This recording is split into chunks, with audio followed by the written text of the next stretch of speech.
expression that was made.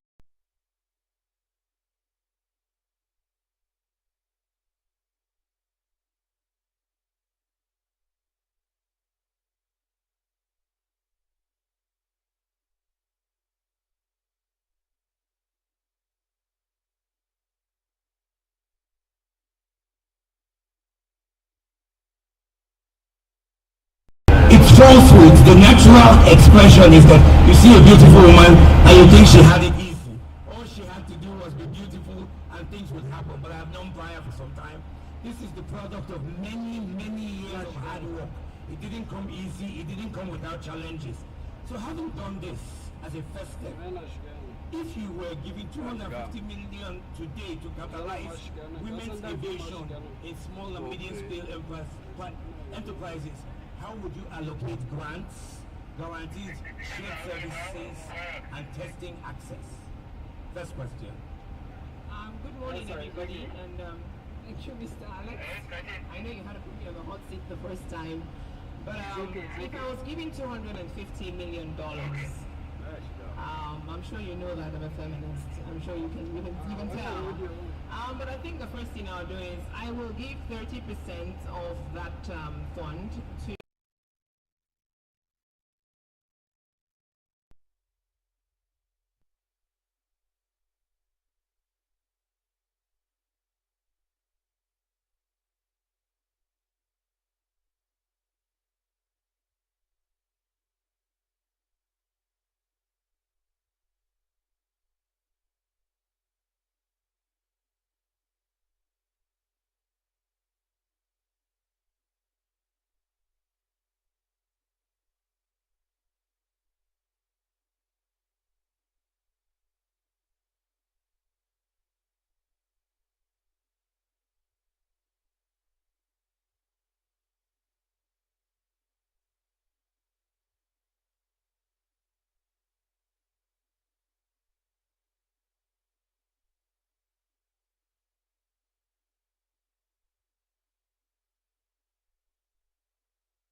into schools. So we started about young women and young children about the opportunities and the endless opportunities, especially in eVTOL, we want to catch them young. And so that's something we've started, and we hope to do that throughout the year. Our target is by the end of 2026, we're able to train at least 200,000 children across Nigeria. And so the remaining 30% of my fund, I would like to put it back into the system.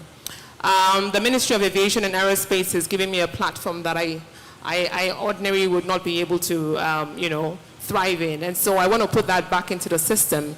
Because in working and trying to put together the Nigerian International Airshow, I've had to work closely with the civil servants. And, I think we need more training within the civil service. I think we need to pump in more money into encouraging and training our people within the sector so that the aviation industry reaches its full potential. Thank you. Brian, very beautiful. What I didn't hear you say, by the applause for that, a big applause for that. Brian, your international flair has caused you to lose one very important point. 10% is supposed to be tightened as a part of that process. So it's a traditional thing we do here, but I've seen how you've allocated it very well. Let me take right there to Dr. Shitu. Let me get you involved very early. Dr. Shitu, as many young women from non-aviation fields often ask, how can we transition into aviation? From your own journey as a medical director who rose to head of aeromedical services at the NCAA, what practical steps or mindset shifts, including transition steps, would you recommend for those who want to break into aviation and build a meaningful career?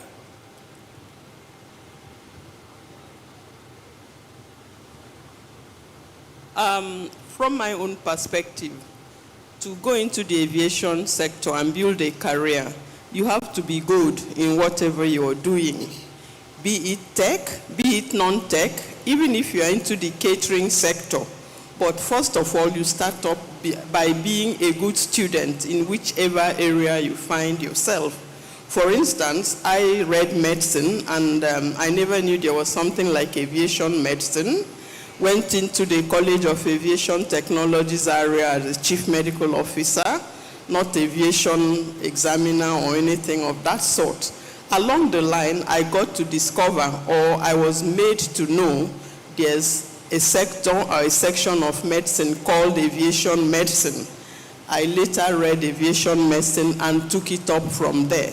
But while there, we had people who were ICT professionals, people who were in the laboratory sections and other areas, and they were made to come into the aeromedical center and became part of the staffing.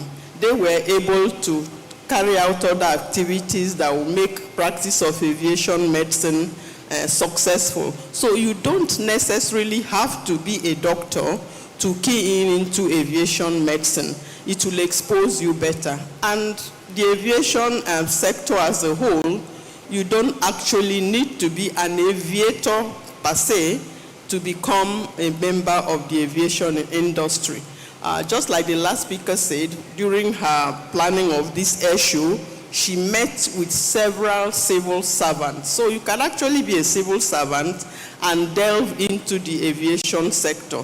So generally, we just encourage our youth to focus on whatever they are doing. Once you are good in your area or your area of choice or your choice of study, you will eventually discover if you have talent for the aviation sector. And there will always be a niche for you. We have accountants, we have lawyers, we have ICT specialists, and other specialists. And where I am now with the aeromedical standards, incidentally, when I came in, I was the only doctor for a while when I came in as a contract staff. And we have a lot of licensed officers. Some of them read administration, some statistics and all that, but they were later taught how to key in those knowledge into perfecting aviation. And let me delve into a personal experience. My daughter here, Captain Ibironke Lusmi Olajide, she was a good student, secondary school. She went to Federal University of Technology, Minna, to read geology. After that, she came to Nigerian College of Aviation Technologies area to read aircraft maintenance engineering before delving into flying. And she's now a captain. But in other words, you can start up from any sector and build yourself up towards your dream in the aviation industry. That is just the point. Thank you very much, Mommy. Thank you. Mommy, you led the issue right to your daughter's doorsteps. And I must say, when I met you earlier for the first time today, I said you are an aviation family, and you said, no, we're not an aviation family. We're a family that found ourselves in aviation. Typically, you know, in the US experience, you have a farmer's son who basically flies to spray fertilizer on the crops, and then they grow from there. Unfortunately, we do not have that environment here where young people are exposed to aviation across multiple sectors. But jumping right into Captain's space, first of all, let me congratulate you for being a groundbreaker, for being the first female Embraer 190 pilot in Africa, not just in Nigeria. That deserves a round of applause. But Captain, another big question for you. We didn't have the opportunity to meet earlier. I would have hinted you as to where I was going. But a typical problem that exists in the Nigerian environment is there is this belief amongst people that are investors in the airline business. It's not a cheap business. It requires a huge amount of capital. And these people with capital look for leaders in the industry. And often the first person they think of is a pilot. But what is different about NCAT, where your mother started out and has helped you today and will help your career in the future, in that unlike in the US where you started out as the son of a farmer flying, Nigeria makes you go through a collegiate experience, a broad knowledge of experiences to become a pilot. How do you think that prepares you beyond the cockpit into further leadership position in the aviation industry?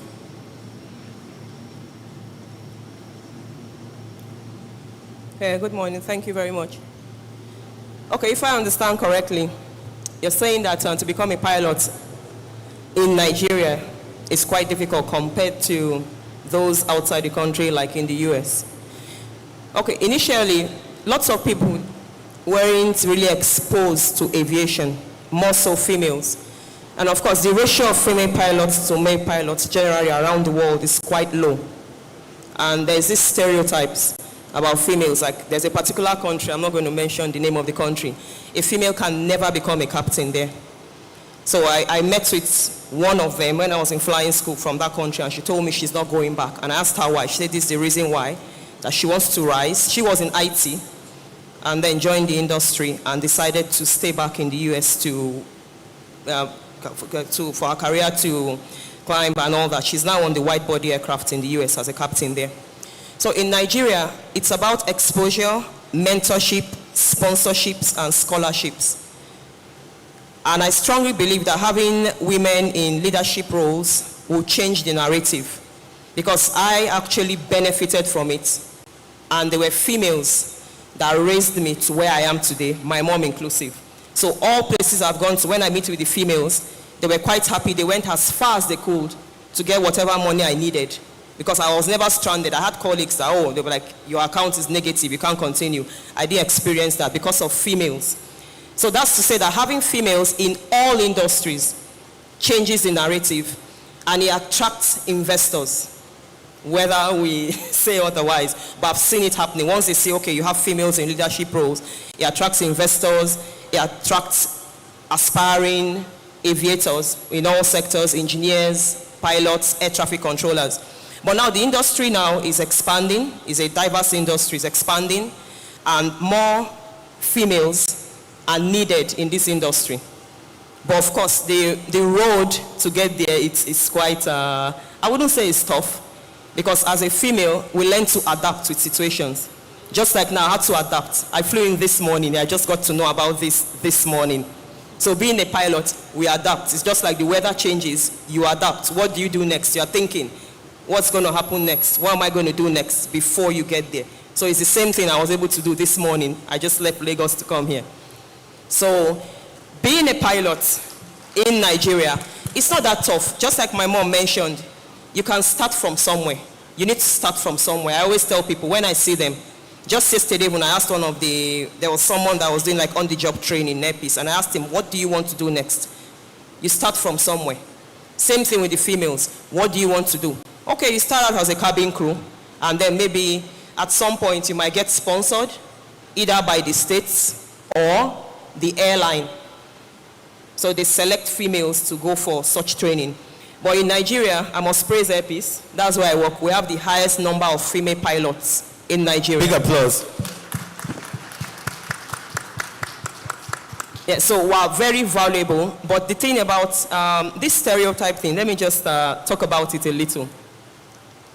Some see female pilots as people that just don't know what we're doing. But believe me, we need to work twice as hard as our male counterparts to get to where we are.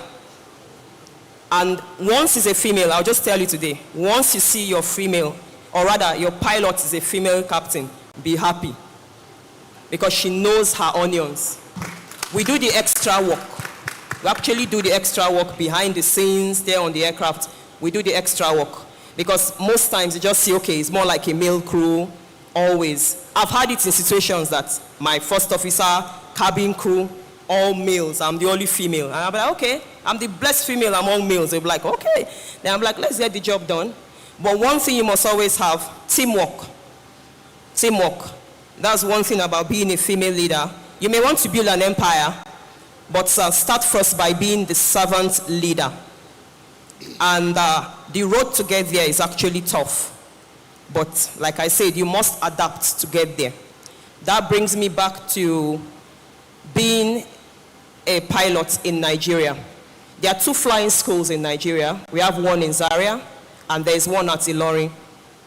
So the thing here, well, first off, you need to have a plan. Where am I going to get my resources from? Because it takes money. It's a lot of money. Aviation is all about money. Everything you're doing in aviation is about money, especially flying. You need lots of money to get to flying school. I'm not going to mention figures. I'm sure if you check on their website, everything is listed out there. So getting there, you start your flying career. There are 3 stages. That's the private pilot's license, instrument rating, and then the commercial pilot's license. With that license, you can secure a job with the airlines. Right now, we don't have so many airlines, so it's not about just churning out pilots from flying school. So it depends on the schedules that the airlines have. That will determine how many pilots they require. So for instance, now Epis, we have about 50-something flights every day. So it's according to the need. That was all determine what number of pilots will be required there. So because there was someone that wrote an article about shortage of jobs, and I made them understand that there are challenges to the airlines face. So if, for instance, now for a 6 landing, you can utilize crew, and I'm using 2 sets of crew to cover that. So you now ask, okay, why do I need to employ more pilots to come in? However, in a place like the US now, they have so many airlines there, so it's quite easy compared to here. And like the moderator mentioned, a farmer having a child that's flying, we don't have such here in Nigeria. It's probably like maybe a flying club. I know at some point they wanted to start something like that. Maybe something like that will be started so that we can have more pilots. But the good news is that the industry is expanding, so the need for pilots will be required in the nearest future. So it brings him back. Leadership, just one more point. For leadership, a female leader, first off, you have to have relationships. Having relationships with a human being builds a team, and you'll be able to use that. It's like CRM, crew resource management, using all the resources available to me to make an informed decision to enhance safety. And after that, you need to be equipped, knowledge-wise, technical-wise. You need to be equipped, in order to achieve your goal. Thank you very much. Thank you so much. Thank you. Quick applause for her. I think Captain was a bit not clear on some issues. Captain, 2 decades ago, when you board the airplane, if she was the captain, the first officer would make the announcement so that the people in the back don't know that it's a woman flying. That's just barely 2 decades ago. And then, of course, the door is usually closed so that when you're walking on board, you look to the left to see who is flying. It's a man, hopefully, but we've matured beyond that. And today, we celebrate all female crews. First officer, captain, captain, female, first officer, female, all the cabin crew, female, and we don't bat an eye about it. That to me is progress. And so we should continue to enjoy that progress. But let me shift to Huda, who works in one of the world's largest aircraft manufacturers with such a varied experience. She's also an African from a country where women have as much challenges as we have in Nigeria in assigning corporate top-level responsibility to females. So for you, Huda, the question would be, in what ways do the contributions of women in aviation, whether they be pilots, engineers, executives, and even innovators, like Brian spoke about earlier, reshape the culture, safety standards, and technological advancements of the industry? Thank you very much for the question, and thanks for the invitation, Brian. I'm so honored to be here. As it was mentioned by Captain, actually, it's the first thing I want to mention is that women in aviation has reshaped leadership and leadership cards towards the whole industry. And we can relate to what you mentioned earlier, Mr. Alex, 40% of our board of directors are women. But we are also forcing the trend by our hiring process. This year, last year, 2024, we have hired 30% of women as new hired for the white collar, so the non-technical profile, as you mentioned earlier as well. So let's say that's the easiest way to enter into the aviation industry without having a technical background. So yeah, forcing the trend is something that Airbus is doing for years now.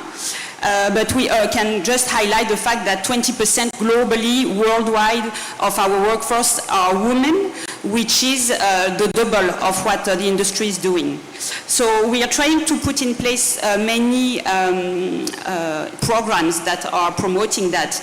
And this helps, of course, reshape the culture of our male-dominated industry, but also the way we manage safety, the safety standards. We realize that the more we have women into the cockpit or even into the design offices, it creates kind of a speak-up culture. This speak-up culture opens up the door of more collaboration, more trust, and this, of course, is enhancing the safety standards. We have a really good example in our FAL, for example, in our final assembly lines, where women at the head of some teams were also mixing that with innovation.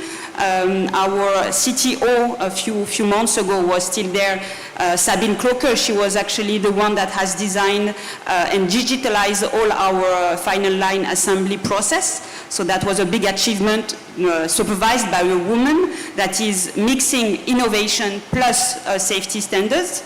And we also can emphasize the fact that whenever we have a woman that are involved, we feel that the sense of purpose is also in the place. So that's also reshaping the culture. And that's a big point I want to highlight here, because we mentioned also the role of mothers in education, mothers to build up the strong human being that will afterwards build our society.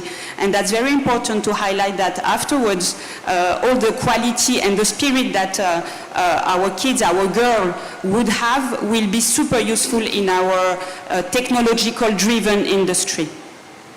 Beautiful. Thank you very much. Thank you. With that, I go back to Captain. Captain, I'm coming right back to you. One of the issues that I didn't hear you, and I want to bring that up again, is the unique training environment in Nigeria where for piloting, you know, it's an old boys club. Basically, the boys think that it's for the boys. And so when the girls come in, they do everything to prove to you that you're not one of the boys until you establish yourself that you're better than the boys, which is what it takes to say that it's only the very best that make it to the very top. Now, beyond the cockpit, we're talking career-wise, and that's where the conversation will flow to now. Beyond the cockpit, you're expected to go beyond flying to the office in an administrative role.